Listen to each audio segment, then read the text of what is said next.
আসসালামু আলাইকুম। আজ আমি চিকেন বিরিয়ানি রেসিপি শেয়ার করতেছি আপনাদের সঙ্গে কিভাবে রান্না করলাম। তো চলুন প্রণালীটা দেখে নেওয়া যাক। তো আমি চিকেনটাকে ধুয়ে পরিষ্কার করে পানি ঝরিয়ে রেখে দিয়েছি। তার ভিতরে বিরিয়ানি মশলা দিয়ে দিলাম, আদা বাটা, রসুন বাটা 1 চামচ করে দিয়ে দিচ্ছি। তার ভিতরে আমি দিয়ে দিব তেঁতুলের কাঠ। তো তেঁতুলের কাঠটা দিলে কিন্তু বেশ ভালো লাগে। আমি 1.5 চামচ পর্যন্ত এই যে তেঁতুলের কাঠটা দিয়ে দিলাম। দিয়ে এখন এটাকে সুন্দর করে মাখিয়ে নেব। তারপরে দিয়ে দিলাম একটু আধা ছাঁচা করা গরম মশলা দিয়ে এই যে মাংসটাকে একদম ভালো করে মাখিয়ে 10 মিনিট পর্যন্ত রেখে দিলে রেস্টে, তাহলে কিন্তু মাংসর স্বাদটা খুব ভালো লাগে খেতে। তো এই যে দেখুন আমি মাখিয়ে নিচ্ছি। এভাবে মাখিয়ে নিয়েই কিন্তু এক সাইডে আমি 10 মিনিটের জন্য এখন রেখে দিচ্ছি। রেখে দিয়ে এদিকে আমি বিরিয়ানির ভিতরে একটু আলু দিয়ে থাকি, তো আলুটাকে আমি কেটে নিয়েছিলাম, সেটাও একটু ভেজে নিয়েছি। যে অফ ক্যামেরায় এখন উঠিয়ে নিচ্ছি।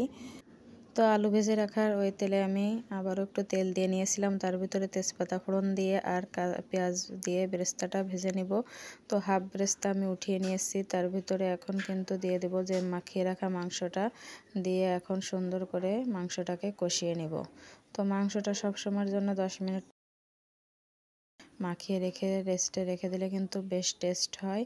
তো এই যে দেখুন আমি এখন দিয়ে খুব সুন্দর করে নাড়িয়ে চাড়িয়ে একদম 10 থেকে 15 মিনিট পর্যন্ত এটাকে কষিয়ে নেব, তাহলে কিন্তু খেতে ভালো লাগবে।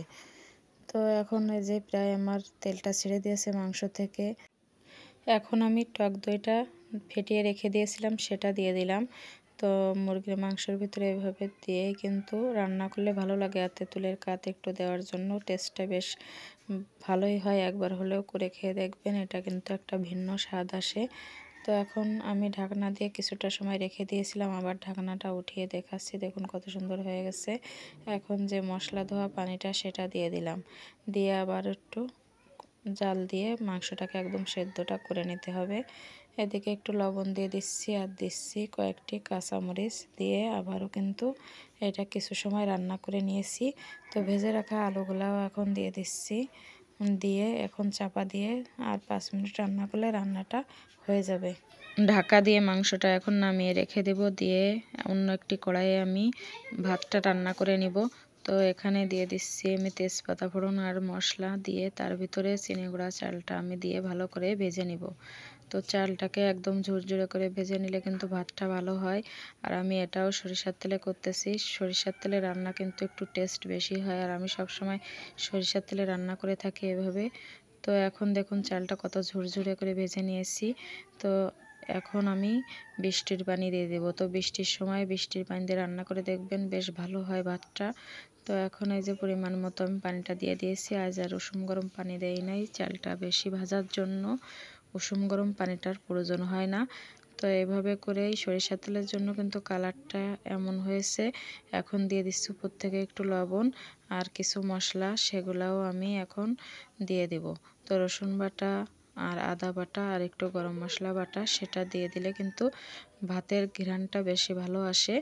তো এখন দেখুন এই যে দিয়ে দিলাম, সব কিছু দিয়ে মিশিয়ে নিয়েছি। এখন ঢাকা দিয়ে রেখে দেব কিছুটা সময়। তো এই যে ভাতটা আমার প্রায় হয়ে আসছে। এখন হাফ ভাতটাকে আমি নাড়িয়ে ছাড়িয়ে অর্ধেক ভাতটা উঠিয়ে নেব। তো অর্ধেক ভাতটা আমি উঠিয়ে নিয়ে মাংসটাকে দিয়ে দিচ্ছি, দিয়ে এইভাবে কিন্তু ছড়িয়ে নিব। ছড়িয়ে নেওয়ার পরে যে ভাতটা আমি উঠিয়ে রেখেছিলাম সেই ভাতটা আবারও দিয়ে দিব। ভিডিওটা যদি কোনো অংশে আপনাদের ভালো লেগে যায় তাহলে লাইক, কমেন্ট এবং সাবস্ক্রাইব করে পাশে থাকবেন। তো আমি কিন্তু বেশিরভাগ এইভাবে বিরিয়ানি রান্না করে থাকি। আর চিকেন বিরিয়ানি আমার ছেলে মেয়ে পছন্দ করে, তার জন্য আমি ওদের এইভাবে রান্না করে দেই।